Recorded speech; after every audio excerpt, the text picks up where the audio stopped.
This has gone on far enough. All of this stemmed from a simple fun idea that got twisted into something sickening. I bet I will take you down, once and for all. I didn't know how to approach the situation.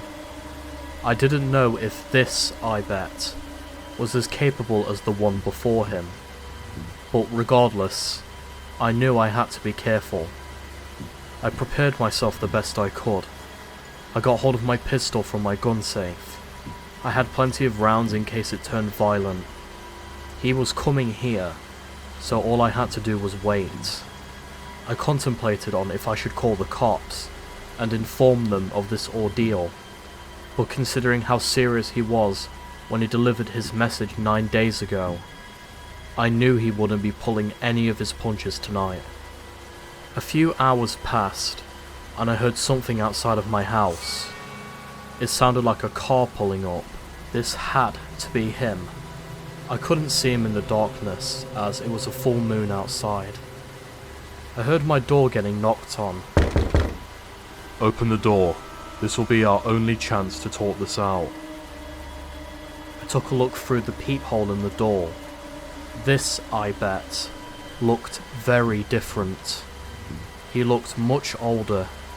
He was wearing a mask, but I could tell by his hair and his overall physique. This was a much older man. Cautiously, I opened the door. He came in, pulled up a chair, and sat down. He then removed his mask and began to explain everything. You know why I'm here? He said in a gruff voice. I responded that he was a murderer. He wanted to continue on the legacy of I Bet, and that he was only coming after me because I knew the truth. He shook his head and stared me down with eyes that saw into my very soul. I'm here to avenge my son. I couldn't find that Zach, but you weren't so careful.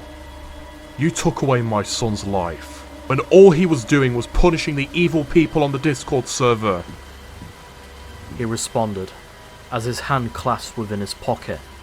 The tension in the room instantly shot up, as I put my hand over my own pocket, which held my gun.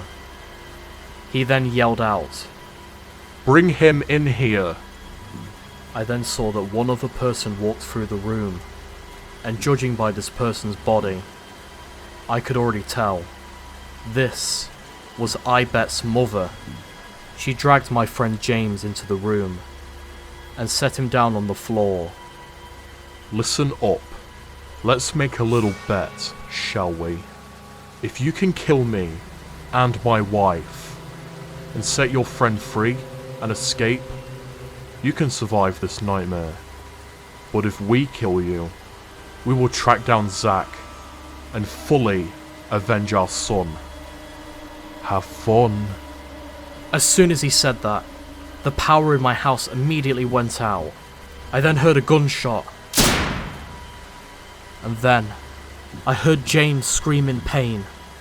I quickly ducked to the floor and sprung towards my staircase and took cover.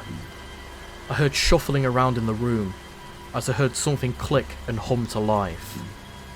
As my eyes adjusted to the darkness, I saw that they were wearing some kind of night vision goggles on their eyes. I then heard a flurry of gunshots come towards me. One got me in the knee. I fought through the pain and managed to fire back with some shots of my own. I hit I Bet's mother in the neck. I saw her body spasm on the floor. It twitched, then was still. The man screamed in anger as he sprinted towards me on the stairs. I quickly ran upstairs and tried to open my bedroom door. But then, I felt a bullet pass through my other leg. I was bleeding profusely. The man slowly walked over to me. He then shot me in the hand. That way I couldn't properly hold my gun. He seized my weapon, kicked it to the side before standing over me. You killed my son. And now you killed my wife. This game ends right now. He yelled. And just as he went to go and pull the trigger, he got stabbed in the leg. It was James. He managed to sneak into the kitchen under the cover of the previous shootout. I bet's father growled in pain. He then spun around and socked James right in the face. He then began beating down hard on him. But through all of the pain, James gave me an opening. Gathering all of my strength, I yanked the knife straight from his knee and shanked him multiple times. Finally, it was done. I immediately called 911 and waited for assistance while I tried to stop mine and James's bleeding. I was eventually cleared of all charges due to this clearly being self-defense. James and I were quickly rushed to the nearest hospital, and we made a full recovery after a few weeks. Eventually, Discord completely banned any kind of betting within any kind of Fortnite server. If anyone defied that rule, they would be permanently banned from Discord. It's over now. I did what Zach did before me. I finally put an end to this. This world will be safe from this kind of situation. And that, I can bet on.